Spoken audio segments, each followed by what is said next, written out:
The last few days, there is one issue that has had folks spiraling really hard in the comments section of my videos, both on TikTok and on YouTube, and it's not the big, nasty, bloated budget bill. And I want to take a few minutes and explain what's really going on, because I think y'all are whipping yourselves up into a complete panic, totally unnecessarily.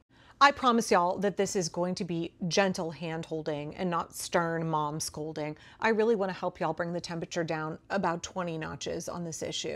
And specifically, I'm referencing how last week on Thursday, the city commissioners for Miami voted 3-2 to postpone the mayoral elections from 2025 to 2026.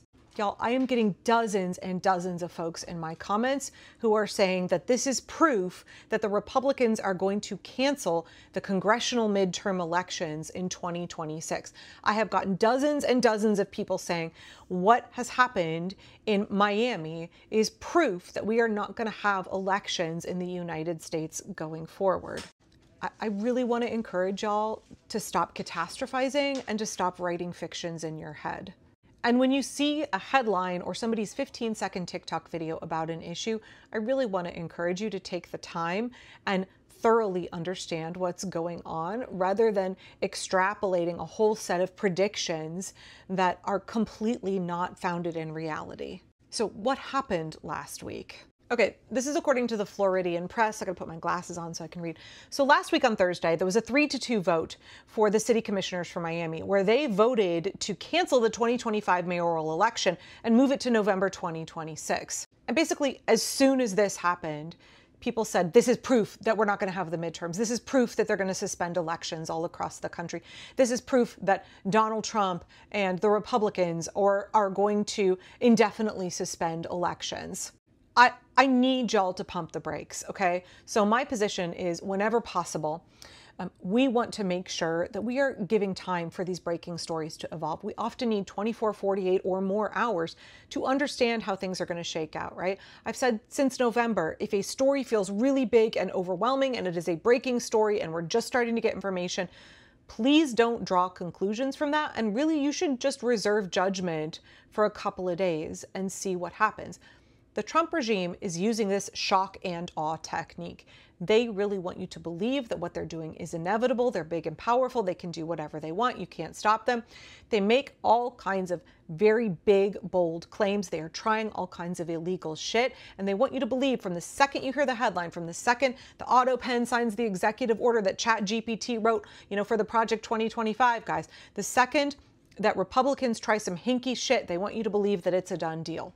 They want you to believe that there's no opposition, there's no check, there's no ability to stop what they're doing. And overwhelmingly from the Trump regime, we're seeing that that's not true, actually. And in fact, more often than not, they lose. And now you've just spent a couple of days really, winding yourself all up, losing sleep, so much tension in your body, so much anxiety.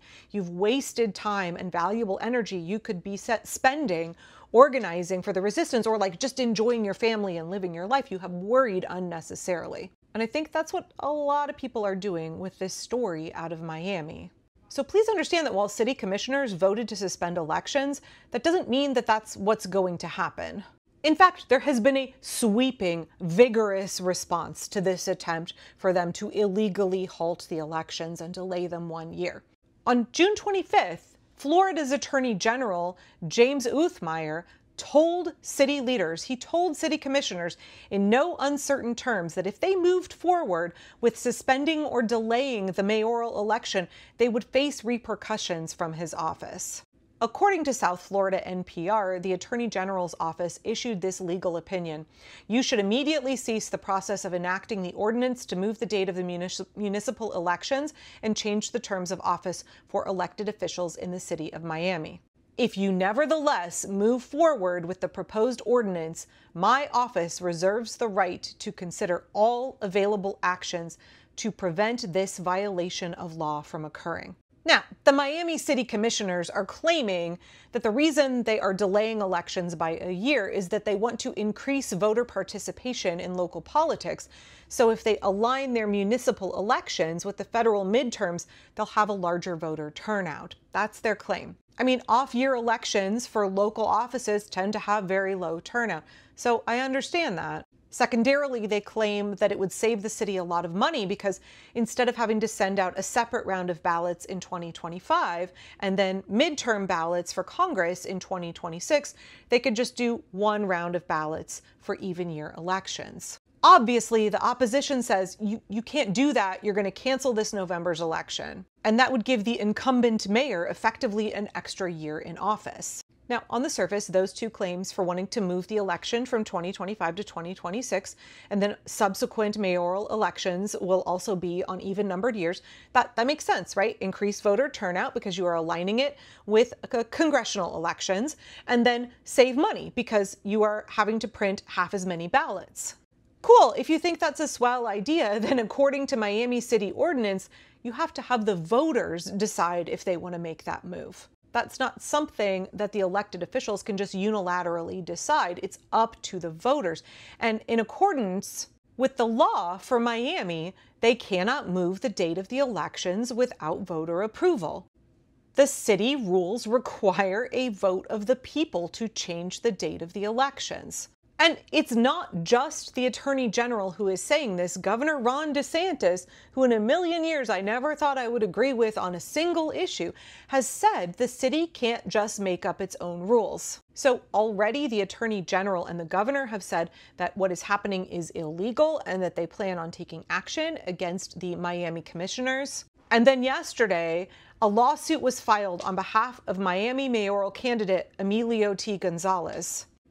The commissioners who voted in favor of moving the election back one year, Damian Pardo, Ralph Rosado, and Christine King, are all named defendants in the complaint, along with Suarez, who is the current mayor. The lawsuit calls for a declarative and injunctive relief. According to attorneys for Emilio Gonzalez, in passing Ordinance 17723, the City of Miami commissioners unconstitutionally bypassed the democratic will of the people in a way that the Florida Constitution, the Miami-Dade Charter, and the city's charter expressly prohibit. They went on to say this repugnant and deliberate act was done without a single electoral vote and in defiance of Florida Attorney General James Utmeyer's clear warning that doing so was illegal. Miami voters are the only ones who can decide to change the election date. The lawsuit goes on to claim that this action by the defendants disenfranchises the voters of Miami, undermines our democracy, and robs citizens of their voices at the ballot box. This is just getting going, y'all. We've got to give people time to respond.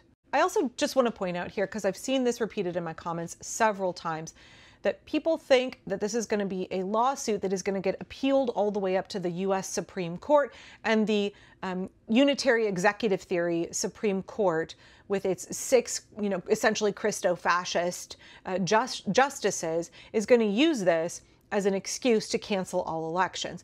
When people say that in my comments, and y'all keep saying it a lot, I understand that you don't know how the court system works. You don't understand how the Constitution works and what powers are granted to the state and what powers are granted to the federal government. Elections are controlled by the states, y'all. And not only that, this is a citywide Florida issue. It may potentially go up to the Florida Supreme Court. But this is a matter of state law, and I'm not an attorney, but I would love for any attorney to explain to me where the federal government could possibly step in here or how this could possibly go to the Supreme Court of the United States. Please, please, please stop catastrophizing, y'all. It's not good for you. It doesn't help us in the fight against fascism. It doesn't change the future. All you are doing is spinning out in your own anxiety. You are letting negative emotions, fear and anxiety run you. You are playing fortune teller, forecaster, pretending that the future is written, and you're often ignoring significant and important facts in the story that you're crafting.